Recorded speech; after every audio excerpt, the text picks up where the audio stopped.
we go. Welcome back to Travels with Carl, my friends. Episode number 28.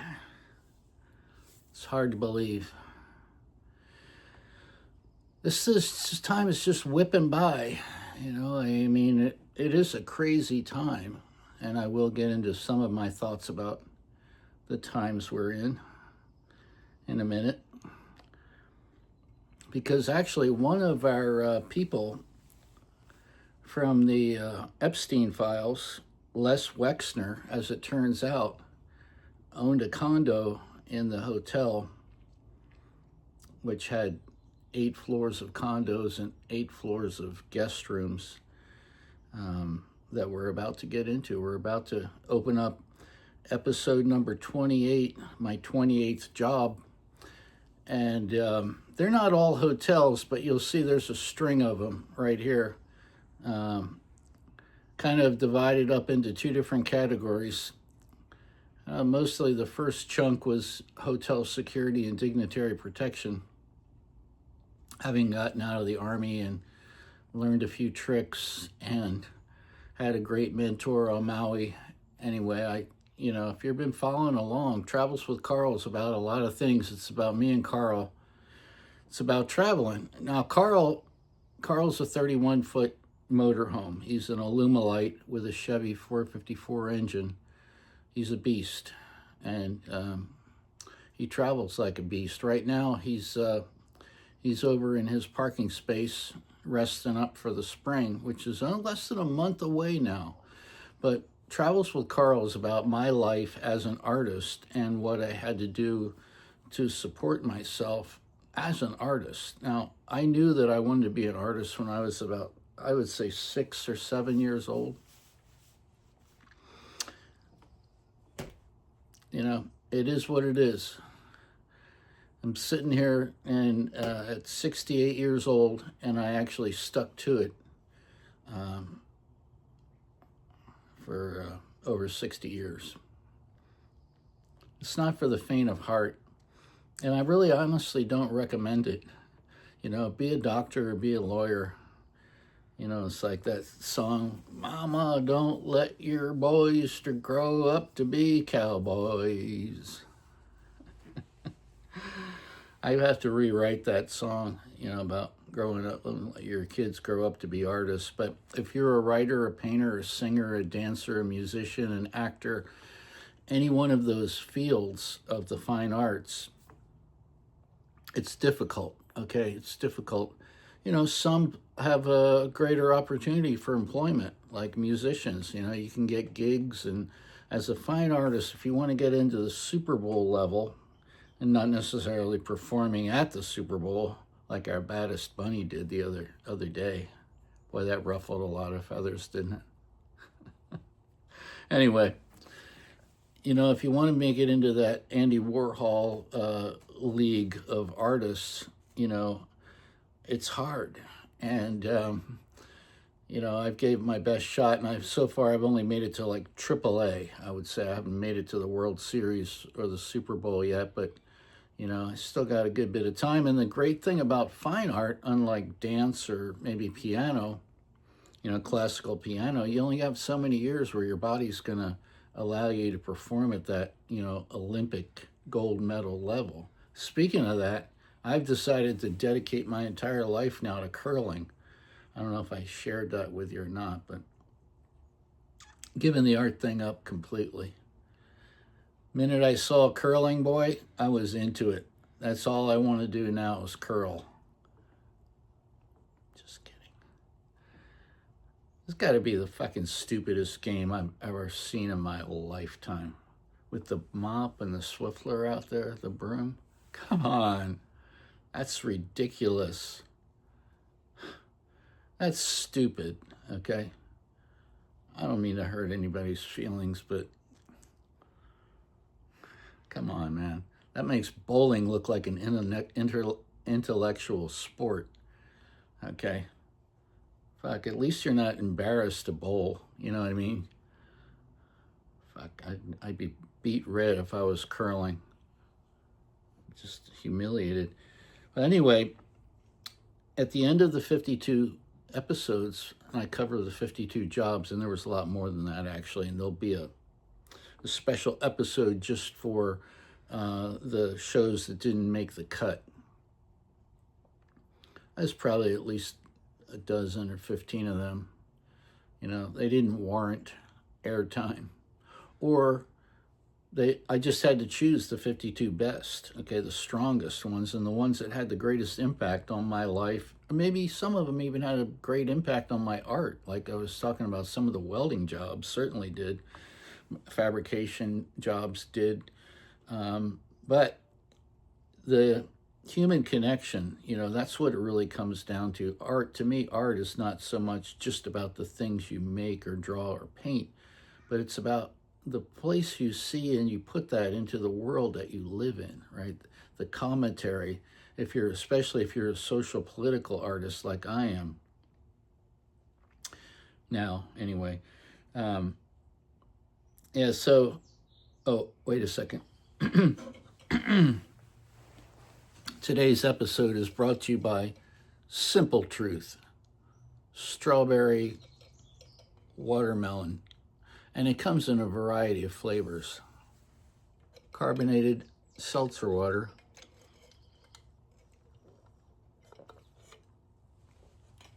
man, that's good. Okay, where was I? So, Travels with Carl, you know what it's about, basically. Every week, there's going to be a painting or, an idea about a painting. I have a plan about a painting. But there will be 52 paintings and 52 short stories, which what I'm doing right now is just right off the top of my head. There's no script for this. So the short stories are going to be like the episode, like episode 28 will be about the same thing, and chapter 28 will be about the same thing, and it'll have a color plate in the book. I'm going to produce a book called 52, aka Travels with Carl, and then there'll be a short story. And I think the combination of the book, there's going to be 25 limited editions signed and numbered prints that are going to be available for each episode. And then you can also go to my website, www.vangogh.ink, like Van Gogh Incorporated. And there'll also be the same prints will all be available on there, and those will just be open edition, not signed, not numbered. Everything on my website is actually original art that can be printed. Okay, that's all either my own artwork or my own photographs.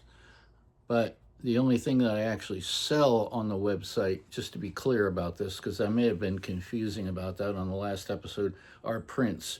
And the beautiful thing is you just go right to that website, find something that you like, decide what size and shape you want it, what material do you want it printed on, canvas, aluminum, paper. Do you want it framed? Do you want it unframed? Do you want it matted? All kinds, a huge selection of varieties of frames and mats and other things, sizes and shapes. You can even get your work put on a t-shirt. This is actually not one of mine. This is from Tucson, baby. Rocket scientists, NASA. This is from the Titan Missile Museum. Love it. Shout out to Tucson.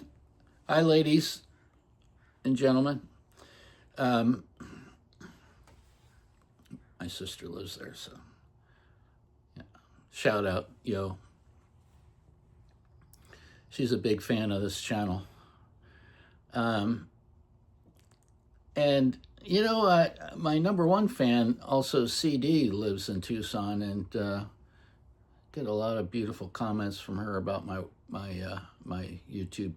So this is kind of like, I think it's kind of a really unique thing, because it's unlike any other YouTube channel. Like, you might think, hey, that's a show about travel. Well, it is a little bit, because I've lived in 12 different states and visited 47 of them. And the next chapter of my life, once I get solvent enough, is going to be to travel like I did in the United States, only all over Europe. And I just bought a little farm over there.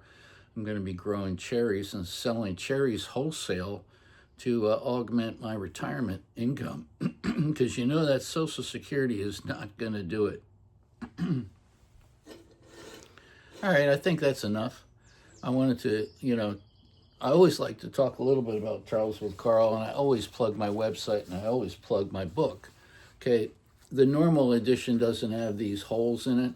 I just punched holes in this copy so that I don't give it away, because I buy like 20 books at a time wholesale from Amazon, and then I give them to friends, and I always end up giving them all away, and I don't even have my own copy. So I don't think I'm going to give this one away. I made it pretty unsaleable, or actually some people probably like this better than the stock one.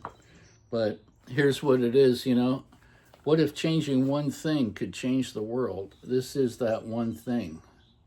Ending the war on drugs, quote unquote, will be the single largest and most important change in the law in my lifetime. It will positively change the city you live in, the country you live in, and the world that we all live in. It's hard to even wrap your mind around the changes this will bring about until you read this book. Okay? I think about all the unnecessary pain and suffering this war brought to us all, and I'm just glad I was able to stop it. Just say no, stand with Van Gogh against illegal prohibition. So, Amendment 21, as you all know, made alcohol legal because they had passed the 18th Amendment around 1928, I think, 29, right around the stock market crash, making alcohol illegal in the United States. Well, it didn't stop people from drinking. In fact, it just created Al Capone and all kinds of other problems, right? And 14 years later, they're like, whoa, we fucked up. We got to make an amendment to change that amendment. So the 18th and the 21st Amendment, those are the only two times in our constitutional amendments where one amendment was created to wipe out the other amendment, okay? Because they're like, this is not working.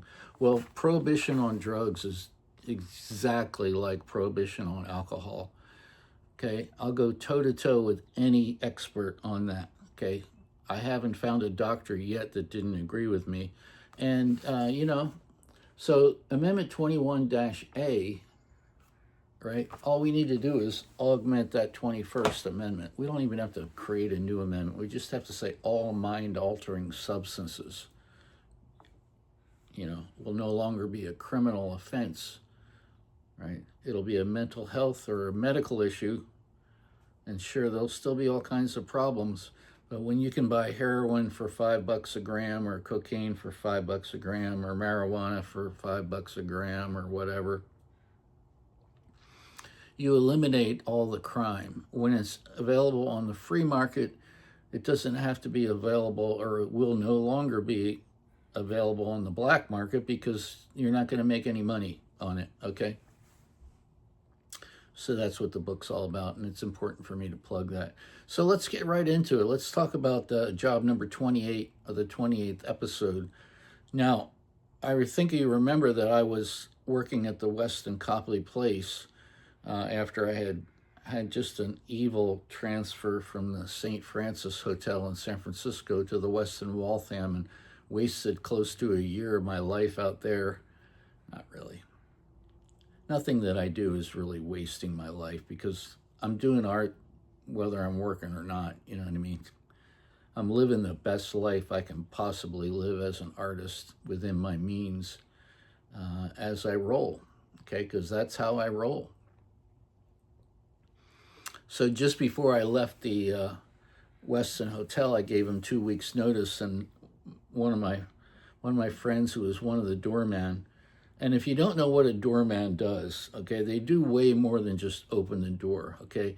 A good doorman is manning the front door. Now, you may have a bunch of valets around, you may have a valet supervisor around, you may have bellmen running around, but the doorman kind of control, or should be in kind of control of that whole area. That's your go-to man right there. So when you're checking in, or if you're just coming in for lunch, or you want somebody to hold your car up front for half an hour, you tip the doorman, and you need a cab, you come out, hey, doorman, can you grab me a taxi, bro? They usually have a whistle, usually wearing a hat of some type, some variety. And also, when you're checking in, they're going to welcome you to the hotel, get your luggage out of the trunk, put it on a cart, and then they're going to contact the bellman. They're going to tag your luggage, find out where your name is, and then the bellman eventually, like maybe 5 minutes later, while the guest is checking in, the bellmen are going to come out, going to grab the cart, take it right up to the room. Okay, in a perfect world, the valets are going to give them a parking ticket, explain how the parking works, blah, blah, blah, blah, blah, blah, blah, blah. I just brought that up because the doormen also have tremendous clout in the city that they live in. If they're a heavy hitter, if they're a good doorman, they recommend restaurants. They can go to pretty much any restaurant in that city and eat for free, right? It's kind of like being in a mob. So just different benefits, different benefit package. But my friend, one of the doormen, says, "Hey man, you get tickets for the Stones for the Voodoo Lounge tour yet?" I said, "No, but I really want to go." He goes, "I got 2 tickets for sale if you want them." Now see, I bring that up because people will give them all kinds of stuff, just because they're there. Some people come to these hotels like every week, right? They're regulars. They come in for dinner. Or they stay there very often, okay? But the doormen are it's one of the most lucrative tip-based jobs in the hotel business. And it's kind of a fun job, okay? It's not a lot of walking involved. You are on your feet all day long, and you got to have a strong back dealing with the luggage. But I'm bringing all this up because I knew that the Stones were going to be in town, and I knew that they were going to be staying at the next hotel that I was going to go to. But I was afraid that the overlap, if I could have left or quit a week earlier and started a week sooner at the new hotel, I would have got to meet Mick and Keith, and at the time Ronnie was still alive, Charlie Watts was still alive, and of course Ronnie is still alive. We've still got 3 of the original members, Mick Jagger, Ronnie Woods, and Keith Richards. Ronnie wasn't there from the very beginning, but he's as good as gold, man. Anyway, so I got to see the show, but I didn't get to meet him. So about a week later, and again, I owe you a painting, but I walked down Boylston Street to the Four Seasons Hotel, Boston, okay? Now that's the front door right there, or the front door is in there, okay? This area up here is all the domain of the doorman, okay? He's allowed to hold cars in here. There's another entrance down here, and the guest drives up in here, meets the doorman. The bellman comes out, the valets come out. It's got a Canadian flag because Isidore Sharp started the Four Seasons Hotel Company. The very first one was in Toronto, Canada. I got to meet him at this hotel. And so this whole thing is all brick, man. It's a really cool hotel. It's about 16 stories tall, and the first 8 floors are hotel. And then there's a swimming pool up there, which is really stunning because you're looking out over the public gardens there, if you know Boston. And heated swimming pool, you can be swimming laps in there while it's snowing outside, and floor-to-ceiling glass windows along, facing the public garden. And then up on top, you've got the 8 floors of condos. And they were running around 3 to 5 to 7 million apiece. So you had the Koch brothers, for example. They had a condo there. You had Les Wexner. Okay, Les Wexler. Sorry, that's a hard name to say. From Victoria's Secrets and the sponsor of Jeffrey Epstein's lifestyle. I watched the entire um, what is that called? The hearing, where he's he's asked to testify. What is that called? Anyway, I'm just drawing a blank. They watched that entire thing to see if he brought up the Four Seasons hotel where he had a condo, because he was there. I got to meet him in the garage once. Not a big thing, but I really remembered him before I ever knew, before I had any idea about the Epstein situation. But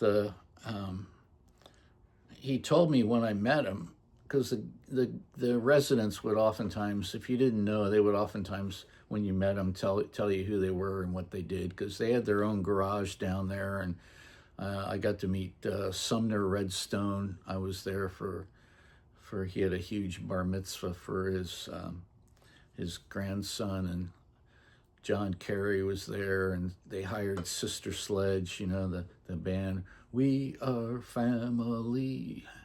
I got all my sisters with me. He had given Mrs. Redstone $1 million necklace and hired 3 of us to hang out at the party, and it was a black tie affair, and they hired 3 of us to be out there on the floor mixing it up with the guests just to make sure nobody made off with her necklace. He invited about 200 people, dropped about $35,000 just on flowers, just on cut flowers.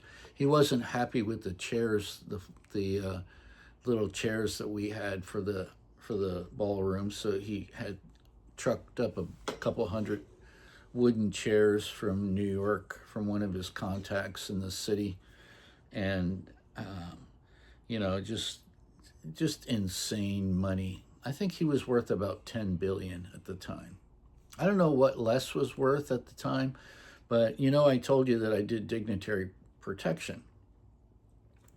Well, of all the hotels that I worked at, and I'm not going to tell you how many there are yet because I've still got a few into the future, but of all the hotels put together, I met more famous people at the Four Seasons in Boston than in all the other hotels combined.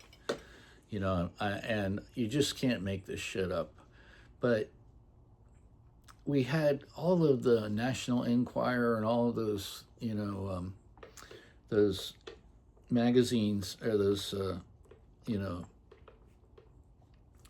bullshit newspapers. All of the people would try to photograph celebrities at the hotel, and you get to work and you could kind of tell, oh, there must be a lot of famous people here today, because there's a whole bunch of photographers out there. They knew who was staying there before I did.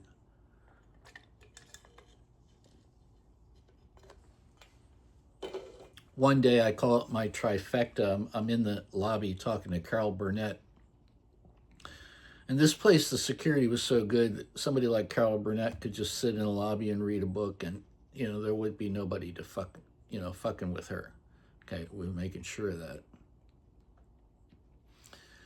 And I'm talking to her, and I look up, and here comes Elton John, to my right, off my starboard side, and he's got a little entourage with him, and I go, oh, excuse me, Carol, and I open the front door, one of the front doors, because we had an industrial strength vestibule, because it gets fucking cold in Boston. So there was a revolving door, but there was also solid brass front doors, and a front one and an interior set, so it could keep most of the cold out of the lobby. But I opened the door for Elton to go out, and Henry Kissinger walks in. It's like, fuck, this place is just nuts, man. It was just, there were celebrities there every day, and there were a whole bunch of them that had death threats. I got to meet Ringo Starr and Steven Tyler on the same day. And I was in the basement with Ringo talking about watching him as a kid. And he had his wife with him, and his son, who grew up to be as good a drummer as Ringo. In fact, I got to see him drum with the Who down in L.A. at the Hollywood Bowl. But at the time, this is 19 uh, 95, 95-ish. He was still a young man, young boy, an old boy, young man. And I said to Ringo, because, I'm allowed to chat it up with them when I'm on a detail with them. When you're not supposed to be chatting it up with them if you're working in the kitchen, right? But if you're doing a security detail, it's just normal, unless they tell you, hey, I want privacy, I want to be alone with my family or whatever. We were we're getting a decoy van ready to send out, because this guy can't go anywhere without people chasing after him. So we had two vans down there. We were going to send out the decoy van first, roll up the garage doors and send that out with the driver. And then all the paparazzi would try and take pictures there, and they were disappointed, of course, because they all had tinted windows.